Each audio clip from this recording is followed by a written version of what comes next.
Hi everyone, it's Monica, and welcome back to Tailor-Made Cards for You. Well, a few days ago I shared with you how to cover a journal using just plain old cardstock. And today I want to show you how to actually attach your insides, and these are going to be the signatures. Now, there are lots of ways to actually attach your signatures to your journal books, but what I want to share with you is one of my favorite ways, and this is using the elastic bands, which enables me to actually switch out my signatures. I mean, there's nothing worse than creating a beautiful cover for your journal and then using up the journal and then it's, used. Now, this is great if you want to keep it as a diary and you want to maybe just keep it maybe a journal for every year or a journal for every quarter, and you're not going to be switching out the signatures. But I like the idea of being able to switch out my signatures, especially if I'm just using some of my notebooks for day-to-day things, like maybe just writing myself notes or trying to keep track of when I need to put together a video, or even just lists. I mean, those aren't necessarily anything that I'm going to need to keep, but it's certainly always fun to be able to capture some of those items in a beautiful journal.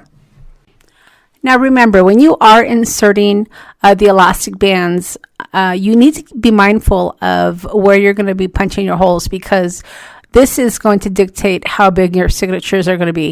And when I mean how big, it's going to be how tall, because your signatures are going to need to be a little bit smaller than the inside of the holes that you're placing. Now, this journal that has the 1-inch bind will hold probably up to 4 signatures. I'm only putting 2 in this book just for ease, but typically I'll put 3 sets of signatures, and to me that's just a good number. And as you see, I'm using the Tim Holtz ruler, which is great for lining up the holes because there are so many grid lines that I can use to line up and make sure that my holes are straight and exactly where I want them to be. So with this journal, I punched the holes probably about a 1/2 inch, maybe a little bit less from the top, and I'm going to be using these eyelets to finish off the holes.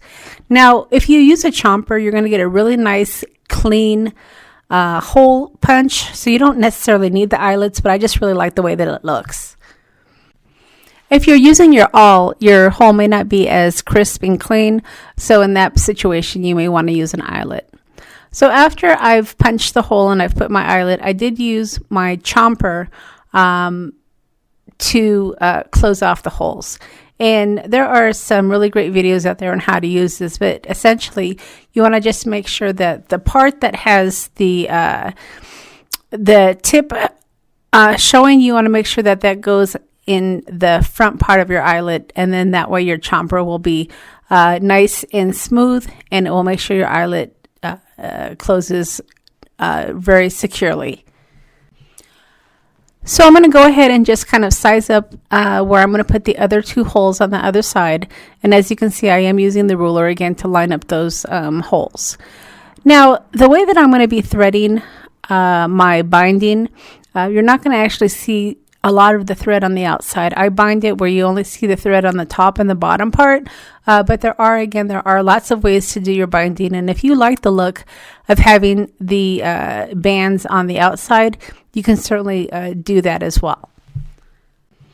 So once again, I went ahead and I punched those holes out, and then I'm going to put those eyelets in, and then I'm going to use my We Are Memory Keepers tool to go ahead and close off those eyelets, and then I'll be ready to thread my book. Now, the elastic string that I'm using comes in all sorts of colors. I have it in black and white, and for this particular book, we're going to go ahead and be using the white string elastic to thread the book. So the first thing that you're going to need to do is you're going to need to figure out how much of the elastic string you're going to need. And typically what I'll do is I will just take my string and I'll wrap it around as many times as I know I'm going to have loops. So on this particular book, I'm going to have room for 2 signatures. So I'm going to wrap it around twice, and then I'm going to wrap it just up halfway, not all the way around. And that should give you enough string where you can pull your string tight enough where it will hold your signatures and still have enough room to tie it. So as you can see here, I'm going to go ahead and I've done this a few times, so I don't necessarily cut the string. And this is another way that you can do it as well. If you just want to keep it at the end of the string and then just figure out how much you're going to need at the end. You may have to do some adjusting, but that's not really that big of a deal. Okay, so to start, as you see, I went ahead and I started from the outside, but that was wrong. You want to actually start from the inside of your journal, and you're going to go up through your first loop and then down through the second loop on the same side. And then you're going to flip your journal over, and you're going to go again through the loop that's all the way straight down and then up again. And this is going to make it so you're not going to have a lot of the string showing on the outside. Most of the string is going to be showing on the inside, which is fine because that's where your signatures are going to be. And then as you can see here, I'm just having to do a little bit of adjustment to make sure that my elastic string is tight. And then I'll go ahead and I'll just tie it into a knot. And that's going to create the two loops for your signatures. And then once I have it tight exactly the way that I need it, I'm going to go ahead, like I said, I'm going to tie a double knot, and then I'll be ready to go. Now, as you know, this is a pocket journal, and I've used several of my digital pieces from my shop to fit into the pockets. And off screen, I did actually end up creating that third little pocket, which fits perfectly for just some of your smaller items. One of my digital items has a heart in the middle, and I cut out the heart so it would fit in the pocket perfectly. And then I also used the title page on one of my images to actually adhere it to the spine. And that's the Victorian Valentine label. And I just cut that out and I glued it to the spine to have for the name of my book. And as you can see, the little pocket that I have in the front, I have that little heart sticking out. And it was a perfect size to be able to stick just a little piece of ephemera. So if you like the layered look, then this kit is perfect for you because the designer paper already has all of the layers done for you. And there's also, like I said, extra pieces that you can cut out and even add to your layering. So if you wanted to add even more layering or just use some of the little pieces to fit in the pocket, you could easily do that as well. Now, like I said, one of the digitals that I'm giving you has those hearts, and I went ahead and I just cut around the heart and I put it in the pocket. And then those little postage stamps as well fit perfectly into that small pocket as well. So you have lots of options to be able to mix and match your ephemera. And not only can you add the ephemera pieces on the outside pocket, but if you've created some inside pockets to your journal as well, some of those little pieces will fit nicely inside some of those little tucks and pockets. Now, as far as your signatures, a lot of people do sew their signatures closed, but if you're going to be using your journal as a junk journal or maybe as a mixed media type of a journal, depending on what you're going to do with it, you may want to have some of your pages loose. And with using the elastic string, you can easily input your signatures without actually binding them. And I'm going to show you what I mean here in just a minute. Because once you have your signatures cut and your pages folded, then the elastic is going to pretty much hold it in place. So you don't necessarily have to have your signatures bound, but I know some people like to do that. Personally, when I'm putting together these journal books, again, I've been putting together a lot because I've been practicing. I like to have my pages loose because I'm going to want to go back and actually re-embellish some of those pages. A lot of these pages are very simple and just very plain, so I'm going to want to go back and add more to the pages, and it's going to be a lot easier to do that if my pages aren't actually bound together.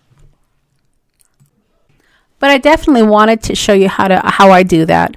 So if you do decide you want to sew your pages together, at least you'll have an idea of a real simple stitch to be able to attach all those pages. So the first thing you're going to want to do when you're figuring out your signatures, of course, is you're going to need to figure out your size. And this is where I was saying it's going to be important to kind of figure that out, how big you want your signatures to be before you punch those holes, because your paper is going to need to fit inside that elastic.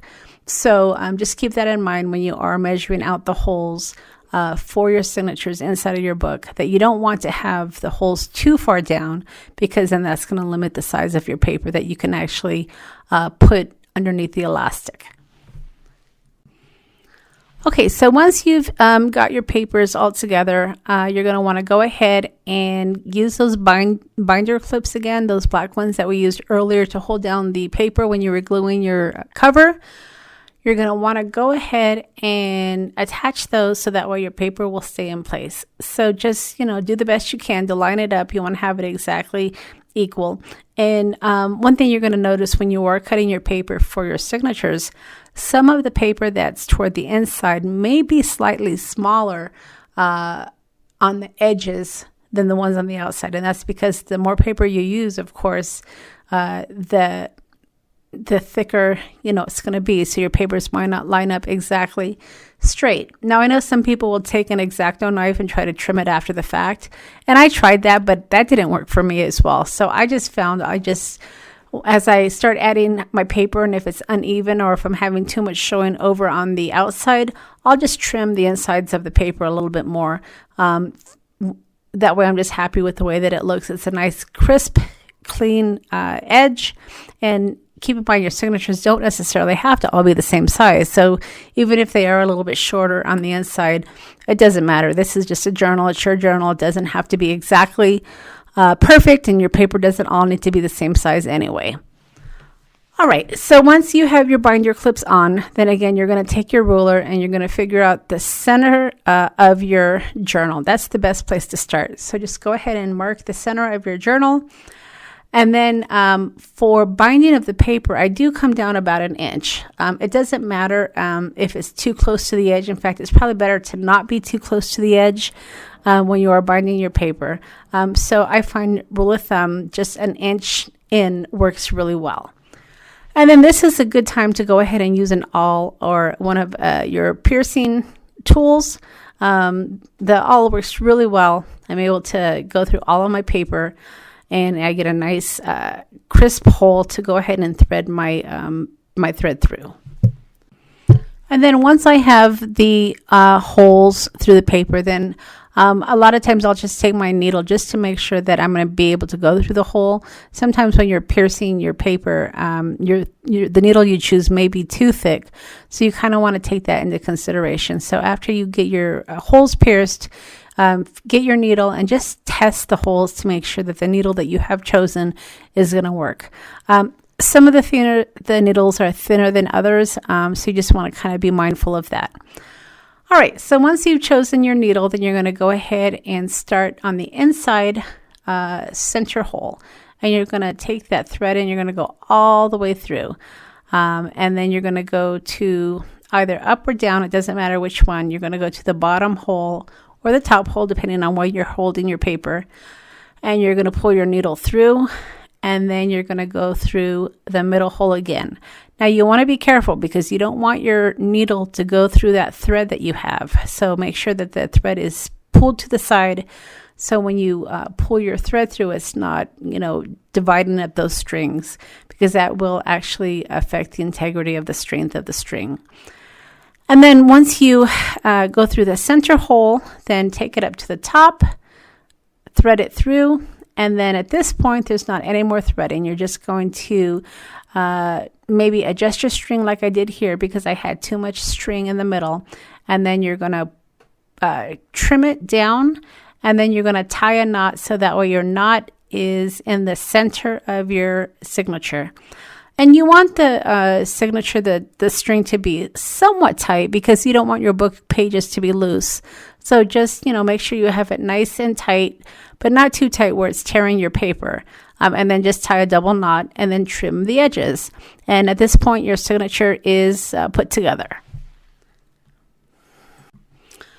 And once you get both of your signatures bound like we did this one, then it's ready to go in your book. So I hope that you've enjoyed part 2 of putting together a journal. And again, this is a real basic tutorial for beginners. I am a beginner journal maker, and I wanted to put a couple of videos out to show you how easy it is to put together these journals. And this is a really great way to actually use up a lot of your scrapbook paper too. So if you have a lot of paper out there that you need to use up, what better way than to put together journals? And journals are great gifts as well. So as always, I'll leave a list of all the products that I've used to create the journal, along with the links to the stores. Now remember, I do have my kit over in my shop, and I will leave a code for you down below to get 20% off. And I also have a freebie, so be sure to check out that as well. And the freebie is some great little word chips that you can use for all your Valentine crafting. So check for that link below as well. All right, everybody, thanks so much for stopping by, and we'll see you again next time.